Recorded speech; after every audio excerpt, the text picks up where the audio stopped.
Yes, good afternoon, student. Today we study about the Snella, a very important topic of optics in plus 2 class and 10th class. And another is total interreflection we study here. तो student इसमें हम सबसे पहले पढ़ते हैं सनेला के बारे में। सनेला क्या होता है?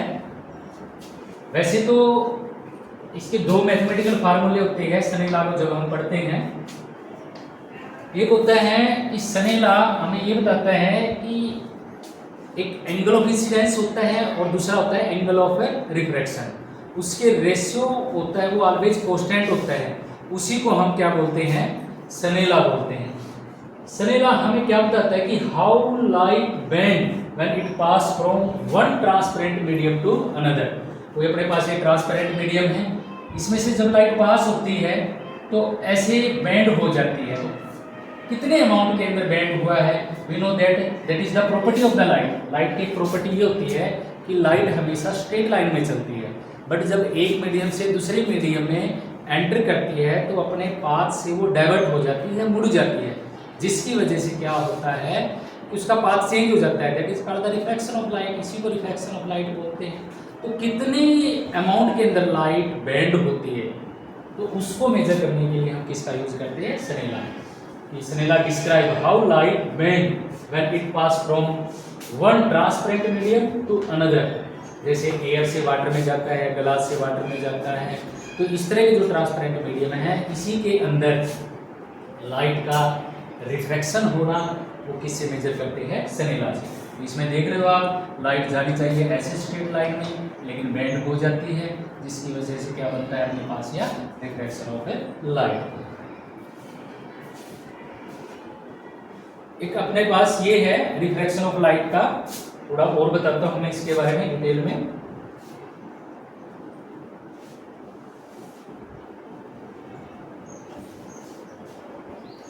ये सनेला का जो फार्मूला है हम मेजर कैसे करते हैं? यहां से लेते हैं कि एक अपने पास मीडियम है, इस मीडियम के अंदर एक रे ऑफ लाइट आती है, ऐसे इंसिडेंट होती है और ऐसे रिफ्लेक्ट हो जाती है। तो हम ये ड्रा करते हैं एंगल ऑफ इंसिडेंस और एंगल ऑफ रिफ्लेक्शन। तो एंगल ऑफ रिफ्लेक्शन और एंगल ऑफ इंसिडेंस का हम रेशियो लें तो ये किसके बराबर होता है? रिफ्रैक्टिव इंडेक्स के बराबर होगा, जिसको बोलते हैं एक कांस्टेंट वैल्यू। ये कांस्टेंट वैल्यू होगी, इसी को क्या बोलते हैं? सनेला।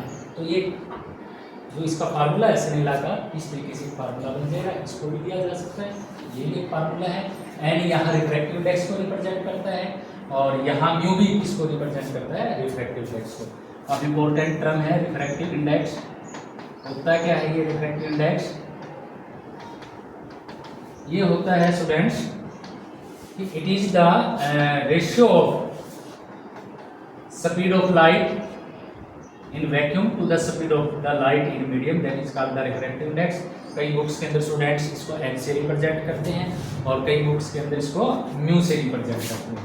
तो this ratio is known is called the refractive index. तो ये सनेला का फार्मूला है, इसी से हम इसको रिप्रेजेंट कर सकते हैं। नेक्स्ट है स्टूडेंट,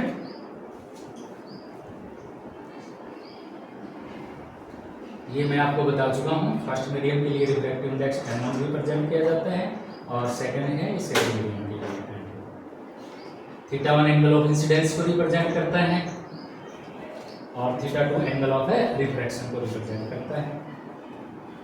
ये very very important topic now study करते हैं। तो टोटल इंटरनल रिफ्लेक्शन, पहले मैं आपको इसके एग्जांपल बताता हूँ। डेली लाइफ के अंदर इसका यूज कहाँ होता है, इसका यूज कहाँ होता है वो आपको बताता हूँ। आपने देखा होगा जब आप किसी व्हीकल पे रोड पे जाते हो तो दूर से ही आपको रोड के ऊपर पानी सा नजर आता है, वो किसके कारण होता है? टोटल इंटरनल रिफ्लेक्शन के कारण होता है। इसी तरीके से डायमंड है, डायमंड के अंदर आप देखा होगा डायमंड, तो जब इसके अंदर लाइट एंटर करती है ना तो टोटली क्या होती रहती है? रिफ्लेक्ट होती रहती है। टोटली रिफ्लेक्ट होने की वजह से टोटल इंटरनल रिफ्लेक्शन का फेनोमेना होता है और इसकी चमक बहुत ज़्यादा हो जाती है, ब्राइटनेस बहुत ज़्यादा हो जाती है। एक इसकी ये एप्लीकेशन है। एक एप्लीकेशन ये है कि डेजर्ट के अंदर, रेगिस्तान के अंदर कोई जानवर है या हम भी हैं तो उसको दूर से ही पानी नजर आता है, जबकि होता कैसे है कि एक पेड़ होता है उसको ऐसे ये उल्टा नजर आता है ये पेड़, और उल्टा तो हमें कहाँ नजर आएगा, पानी में ही नजर आता है। जाके पास में देखते हैं तो ऐसा कुछ नहीं मिलता वहाँ पानी। तो ये किसके कारण होता है, माइरेज। इस फेनोमेना को माइरेज बोलते हैं और इसका कारण होता है टोटल इंटरनल रिफ्लेक्शन। तो इसी टोटल इंटरनल रिफ्लेक्शन के बारे में हम स्टडी करते हैं। कैसे करेंगे देखना।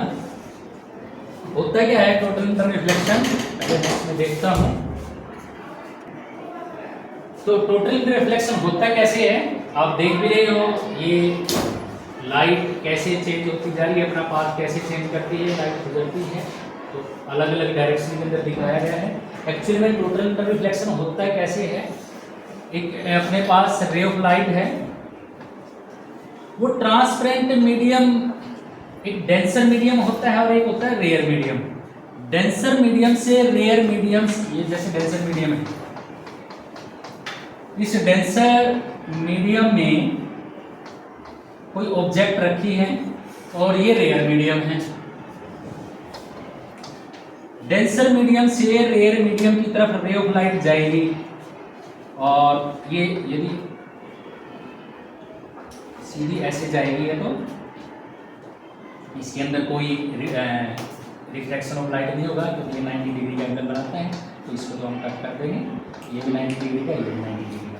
तो ओब्लिक इंटरफेस मीडिया के ऊपर लाइट इंसिडेंट होनी चाहिए, तभी रिफ्लेक्शन ऑफ लाइट होगा, अदरवाइज नहीं।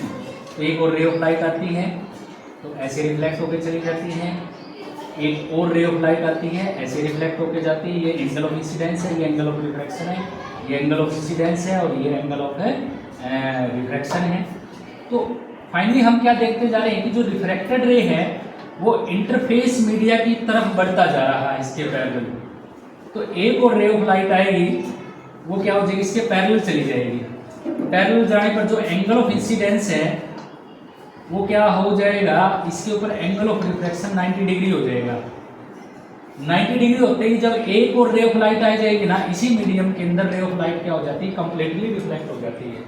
यानी एंगल ऑफ इंसिडेंस भी इसी डेंसर मीडियम में बनेगा और एंगल ऑफ रिफ्रैक्शन भी इसी मीडियम के अंदर बनेगा। तो टोटल इंटरनल रिफ्लेक्शन के लिए सबसे इंपॉर्टेंट कंडीशन क्या है कि एंगल ऑफ रिफ्रैक्शन 90 डिग्री का होना चाहिए, तो ये पूछा जाता है। और सेम मीडियम के अंदर लाइट भी कंप्लीटली क्या हो जाती है, रिफ्लेक्ट हो जाती है।